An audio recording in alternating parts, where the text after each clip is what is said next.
Bango. Ang bango. Napakabango mga ka-wonders.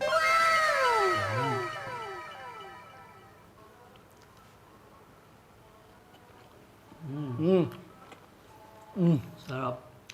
Hindi siya malansa. Hindi malansa. Super juicy.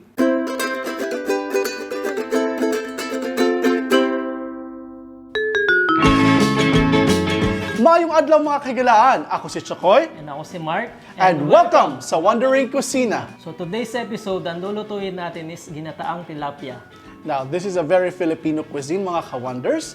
And this is the simplest recipe that we can show you kung paano ang ginataang tilapia. So napakasimple lang nito. So start na natin. At ito ang ating mga ingredients. So meron tayong pechay, siling haba, eggplant, yung ating tilapia, 4 na pirasong tilapia. And then meron din tayong tanglad, ginger, or luya. Then meron tayong sibuyas at saka green onions natin or yung dahon ng sibuyas. At meron din tayong fish sauce or patis at saka suka. So meron tayong coconut cream. So pwede rin kayo gumamit ng coconut milk or yung fresh na coconut.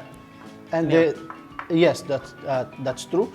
And then meron din tayong pepper at saka asin. So guys, make sure yung ating tilapia is malinis yung loob niya. Wala yung mga dugo-dugo sa loob kasi medyo pag hindi nyo natanggal yun, lalansa yung ating ano. Yes, dapat malinis na malinis. Dapat malinis yan. So simulan na natin ang pagluluto. So yung una natin gagawin mga ka-wonders, ilalagay natin lahat yung ating mga ingredients dito sa ating wok. I-arrange natin siya kasama yung tilapia natin. So una natin gagawin, lalagyan natin ng base yung ating wok ng pechay para hindi siya masunog, para hindi masunog yung ating tilapia.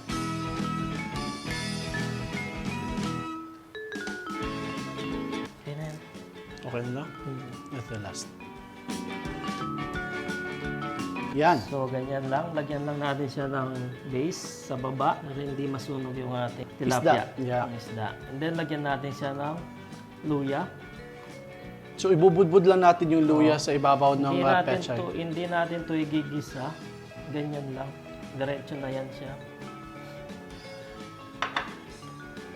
Yan yung ating tanglad. Lagay natin sa pinakababa para maano siya. Maluto. Maluto. Then, sibuyas.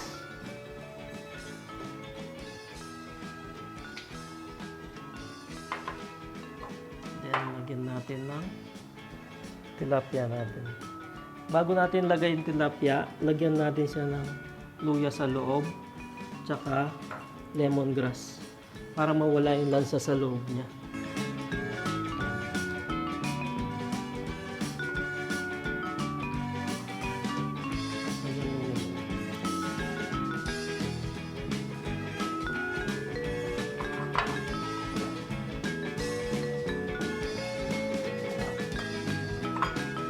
So, ganyan lang mga wonders. I-ano lang natin siya, i-arrange lang natin siya ng ganyan para madaling makuha mamaya. Yan. Then, lagay tayo ng sili. Tsaka yung the rest of the ingredients natin na nasobra, lagay na natin siya lahat.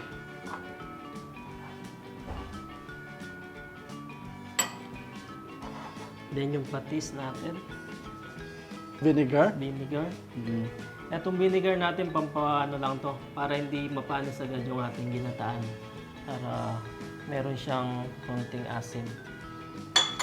Then, lagay na rin natin itong ating Dahon ng sibuyas.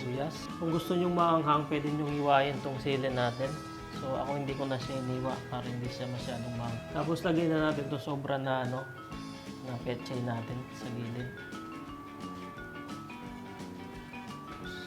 Wow.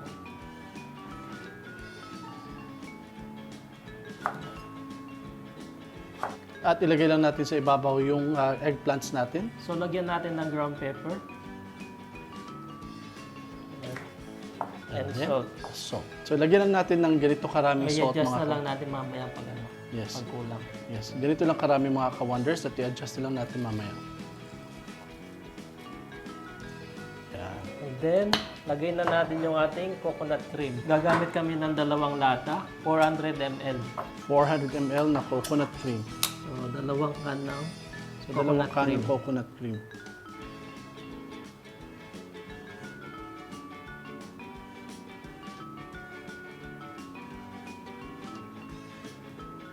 gagamit din tayo ng tubig or hot water para pangsabaw. So ibuhos na natin mga ka-wonders itong tubig natin na may na hot water basically na parang hinugasan na natin yung can natin. Yan. So para mas madali siyang maluto at hindi na kailangan natin mahintay pang kumulo ng todo yung mixture natin. So yung dalawang cans yung nilagyan natin ng hot water, pinuno natin siya para mas maraming sabaw. Kung maraming sabaw, mas masarap at mas maraming liligaya. Yung tama-tama lang na lalabas yung sabaw sa mga Yes, isda parang natin. almost level lang nung Level buong mixture natin. And So, ngayon, now, bubuksan ko na yung kalan. medium heat lang. Medium heat lang.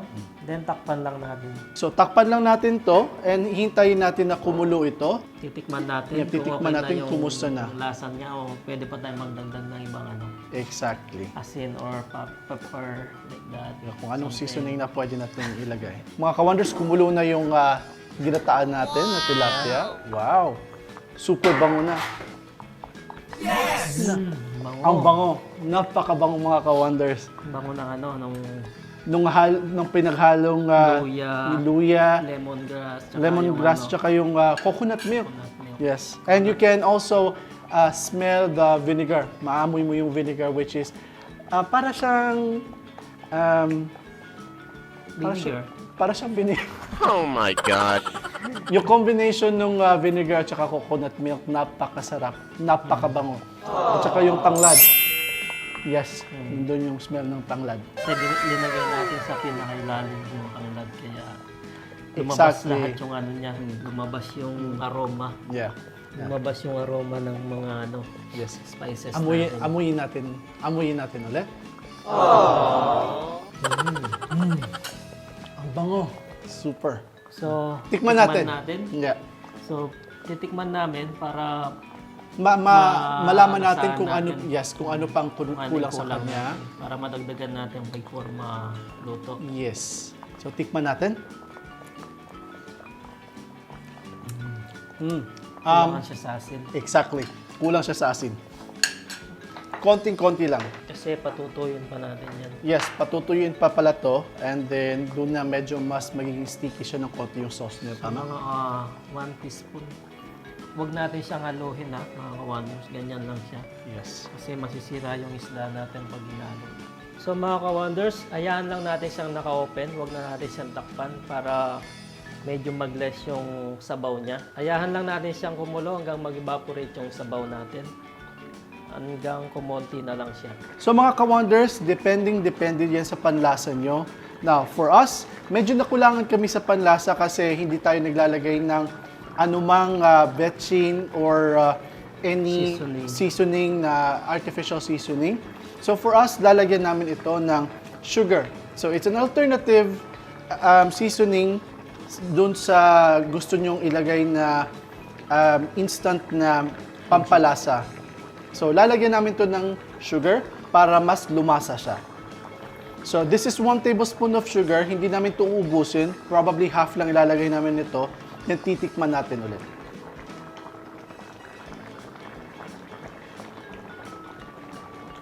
Yan. So half lang munang nilagay natin and let's see kung anong lasa niya. So kung makikita nyo mga ka-wonders, medyo nag-reduce na yung niya, yung Yes. sabaw niya. Yes. So it means malapit natin maluto. Correct. Konti And na kung lang gusto nyo rin, wag nyo na masyadong, kung gusto nyo masabaw din, na pwedeng gawing sauce doon sa ating kanin, pwedeng hayaan nyo na lang yan at saka gawin yung konting soup. Masarap din naman kung may ihigop na sabaw. Tikman natin mga ka-wonders kung anong lasa niya na nilagyan natin, after nilagyan natin ng sugar. So much better. Yan. Yes, mas better siya na may sugar talaga kasi wala tayong artificial flavoring. So mga ka-wonders, luto na. Luto na ang ating ginataang tilapia. At ngayon, titikman na natin.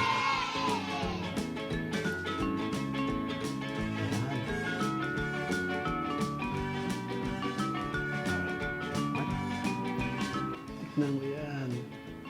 Napaka-juicy. Napakalambot ng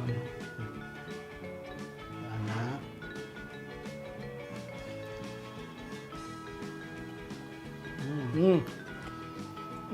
Sarap. Hindi siya malansa. Hindi malansa. Super juicy. And guys, Naalala niyo yung kumakain kayo sa tabing ilog? Tabing ilog. Palabas yun. Now, napakasarap especially pag nasa dahon to ng saging, tapos yung nagkakamay lang kayo. Napakasarap nito mga ka-wonders. Super, super sarap. Tapos napakalambot na ano. Yeah. One more. Okay. There you have it mga ka-wonders.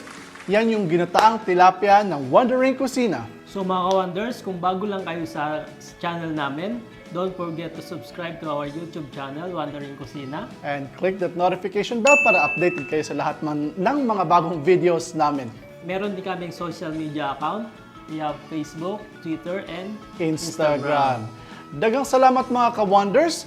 And I hope you like this episode. Please don't forget to like this video. Daghang salamat for watching. Ako si Chakoy. And ako si Mark. Stay cool, stay safe, and peace.